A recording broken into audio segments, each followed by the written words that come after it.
Hello everyone.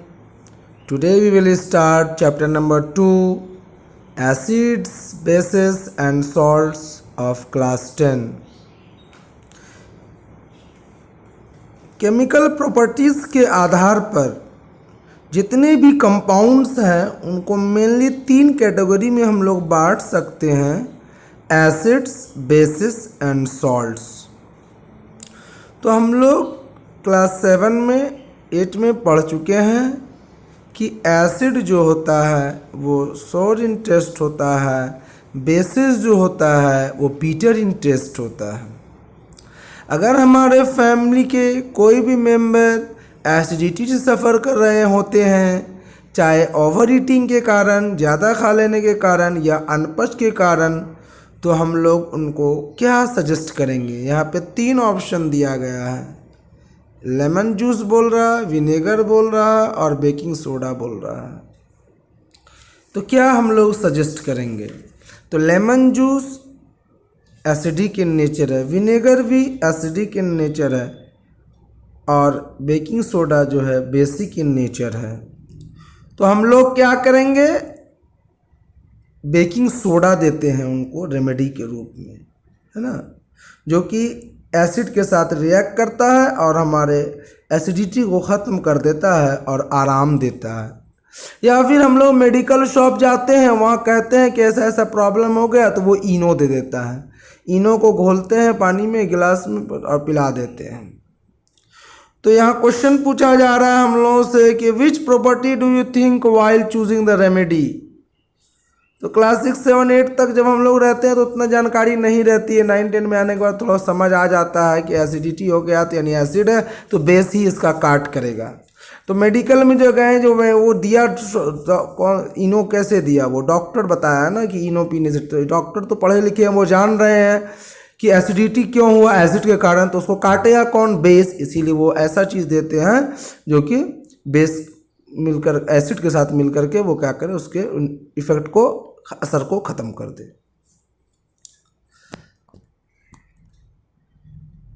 Next part हम लोग आगे चलते हैं। नेक्स्ट पैराग्राफ में बताया जा रहा है कि already know that acids are sour in taste and change in colour of blue litmus to red. तो हम लोग जानते हैं कि चेंज क्या हो जाता है, कलर का होता है ब्लू लिटमस का रेड में, एसिड में, और बेस जो होता है वो बीटर होता है, उसका कलर रेड लिटमस से ब्लू में बदल जाता है। लिटमस क्या है, एक नेचुरल इंडिकेटर है। टर्मेरिक क्या है, वो भी नेचुरल इंडिकेटर है। जब हम लोगों के कपड़ा पे कभी किसी सब्जी का या किसी भी चीज़ का, मीट वगैरह का झोल गिर जाता है, तो हम लोग उसको धोते हैं, साबुन लगाते हैं, तो उसका कलर देखिएगा येलो से रेड ब्राउन हो जाता है।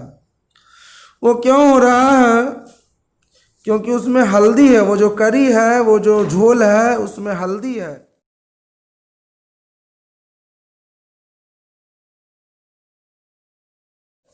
और हल्दी जो है वो नेचुरल इंडिकेटर है। वो क्या करता है, उसका कलर बेस में रेड ब्राउन में बदल जाता है।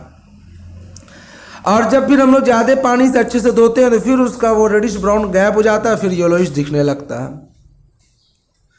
अब हम लोगों का सिंथेटिक इंडिकेटर्स है, यानी कि जिसको हमारे साइंटिस्ट लोग बनाए हैं, मिथाइल ऑरेंज फेनेफ्थलीन, उसको भी यूज़ करते हैं हम लोग टेस्ट करने के लिए। तो इस चैप्टर में हम लोग पढ़ेंगे reaction of acid and base का, कैसे ये एक दूसरे के इफेक्ट को ख़त्म करता है, और बहुत सारी इंटरेस्टिंग चीज़ें को हम लोग पढ़ेंगे। यहाँ पे हम लोगों को दिया है लिटमस के बारे में। लिटमस सॉल्यूशन जो है पर्पल डाई होता है, पर्पल कलर का होता है ओरिजिनल में। जब एक्सट्रैक्ट किया जाता है उसको एक प्लांट से जिसका नाम है लीचन प्लांट, और ये यूज्ड किया जाता है मेनली। लेकिन लिटमस सॉल्यूशन जो होगा वह नाइदर एसिडिक होता है ना ही बेसिक होता है, उसका कलर पर्पल होता है। इसको कलर करके, कलर चेंज करके रेड और ब्लू कलर का बनाया जाता है, 2 कलर का। और फिर इसको यूज़ किया जाता है टेस्ट करने के लिए कि कोई भी सॉल्यूशन या कोई भी सब्सटेंस एसिडिक है या बेसिक है। जैसे कि रेड का एग्जांपल ले लीजिए, रेड वाले का। तो रेड जो है, रेड लिटमस पेपर जो है, अगर आप टेस्ट कीजिएगा एसिड वाले में तो उसका कलर रेड का रेड ही रहेगा, और अगर बेस में करते हो तो रेड से ब्लू में बदल जाएगा। और अगर ब्लू लिटमस पेपर आप लेते हैं और उसको एसिड में टेस्ट कीजिएगा तो वो ब्लू से रेड में बदल जाएगा, लेकिन वो बेस में उसका कलर ब्लू का ब्लू ही रहेगा। अब हम लोग जो बात की अभी मिथाइल ऑरेंज और फेनेप्थलीन, जो कि हमारा ये है सिंथेटिक इंडिकेटर है, तो मिथाइल ऑरेंज कैसा होता है, उसका ओरिजिनल कलर ऑरेंज होता है, और जब एसिड में टेस्ट करेंगे तो उसका कलर ऑरेंज से रेड में बदल जाता है, और अगर बेस रहेगा तो उसका कलर ऑरेंज से येलो में बदल जाएगा। फेनेप्थलीन जो होता है वो कलरलेस होता है, ओरिजिनल कलर, और उसको जब एसिड में ये करेंगे तो उसका कलर चेंज हो जाता है, सॉरी चेंज नहीं होता, वो कलरलेस ही रहता है, और बेस में उसका कलर जो है कलरलेस से पिंक में बदल जाता है। और टर्मरिक के बारे में तो बता ही दिया हूँ। अब यहाँ पे दूसरा इंडिकेटर दे रहा है रेड कैबेज। आप लोग देखिए यहाँ पे दिया red cabbage, turmeric, colour petals of some flower जैसे हाइड्रोजीनिया, है ना, प्यूचिनिया, और ये हम लोग का दिया है जेरेनियम। तो पहले मैं बता दे रहा हूँ हाइड्रोजीनिया के बारे में। हाइड्रोजीनिया जो है ये ब्लू इन कलर होता है, और इसका कलर जो है बेस में बदल जाता है, पिंक में। बेस में रहेगा तो पिंक बदल जाएगा, और एसिड रहेगा तो कोई चेंज इन कलर नहीं होगा। रेड कैबेज की बात करें अगर हम लोग, तो रेड कैबेज जो होता है, रेड उसका एक्सट्रैक्ट, उसका रस रेड कलर का होगा, वो एसिड में रेड का रेड ही रहेगा, और बेस में उसका कलर ग्रीन हो जाएगा। नेक्स्ट हम लोग आगे चलते हैं।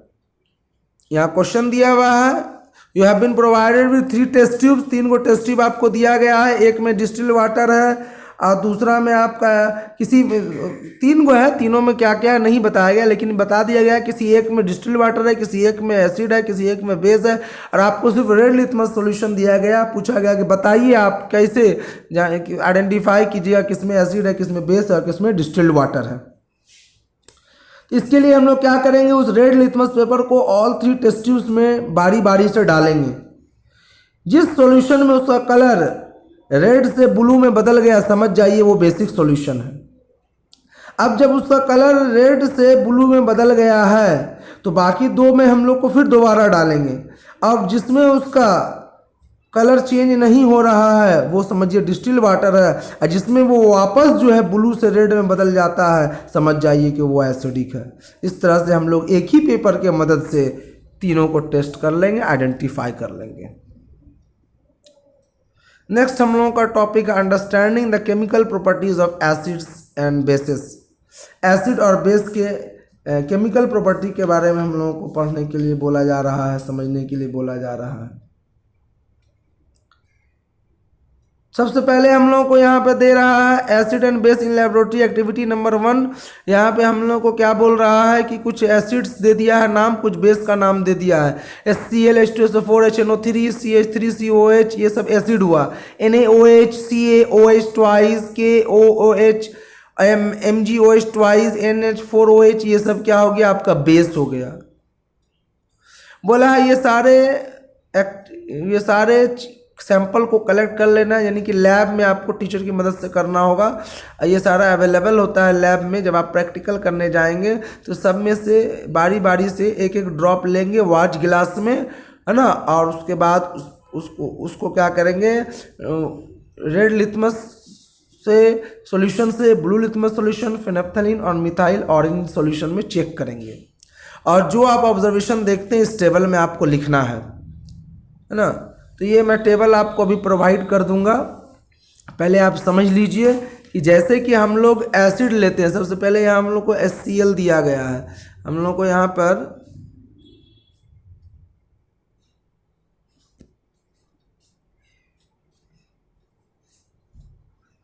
एसिड दिया गया है, HCl दिया गया है। सबसे ऊपर वाले लाइन में देखिए HCl दिया गया है। क्या होगा, जब आप डालिएगा रेड लिटमस सॉल्यूशन में तो कलर चेंज नहीं होगा, रेड का रेड ही रहेगा। और जब ब्लू लिटमस सॉल्यूशन में डालिएगा तो ब्लू लिटमस सॉल्यूशन का कलर जो है ब्लू से रेड बदल जाएगा। ये बता दिया कि वो सारा जो है चारों HCl, H2SO4, HNO3, CH3COOH, ये सारा क्या है, एसिड है। जब आप इसको टेस्ट करेंगे फेनेप्थोलीन वाले में, ये वाले में आप टेस्ट करेंगे फेनेप्थोलीन वाले में, तो क्या होगा, फेनेप्थोलीन वाले में आपका कलर जो होगा वो कलरलेस का कलरलेस ही रहेगा। तो ये भी बता दिया आपका वो क्या है कि वो सारा एसिड है।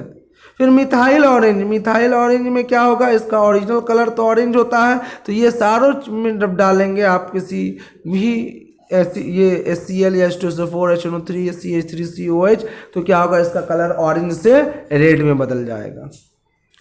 नेक्स्ट अब बाकी जो हम लोगों को दिया गया है 5 गो NaOH CaOH twice KaOH MgOH twice NH4OH, ये सारा बेस है। तो आप तो नहीं जान रहे एक्टिविटी करने से पहले, तो ये आप क्या कीजिएगा, जब आप इसको रेड लिटमस सॉल्यूशन में डालिएगा तो इसका कलर क्या होगा, ब्लू में बदल जाएगा। तो हम लोग पढ़ चुके हैं कि बेस ही क्या करता है, रेड से ब्लू को चेंज करा देता है।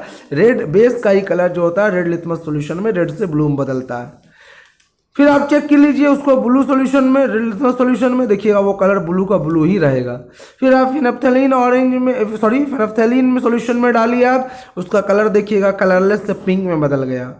और मिथाइल ऑरेंज में है क्या होगा, उसका कलर जो होगा चेंज हो जाएगा ऑरेंज से येलो।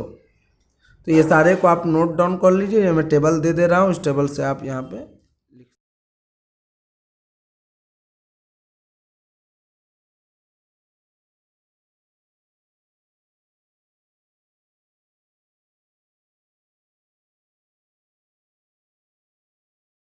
सकते हैं, याद कर सकते हैं।